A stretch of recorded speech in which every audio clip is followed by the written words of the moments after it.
TET TAT pass ઉમેદવાર આજ રોજ અમે અમદાવાદ જિલ્લાના જે ઉમેદવારો હતા એ આજે અમે ગાંધીનગર માન્ય શિક્ષણ મંત્રી અને ખૂબ જ નિડો સાહેબને અને પ્રફુલ પાનસેરિયા સાહેબને અમે આવેદનપત્ર આપેલ છે।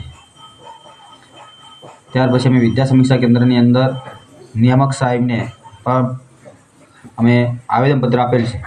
ત્યાંથી અમને એવું જાણવા મળેલું છે કે હાલના સંજોગોની અંદર માધ્યમિક અને ઉચ્ચતર માધ્યમિકની કોઈ ભરતી થવાની નથી, એટલે ટેટ ટાટ પાસ ઉમેદવારો આપણે જે આશા રાખીને બેઠા છે કે લોકસભાની ચૂંટણી પહેલાં આપણે જે ભરતી આવશે એ ભરતીનો કોઈ જ વિચારણા નથી એવું અમને કીધેલ છે।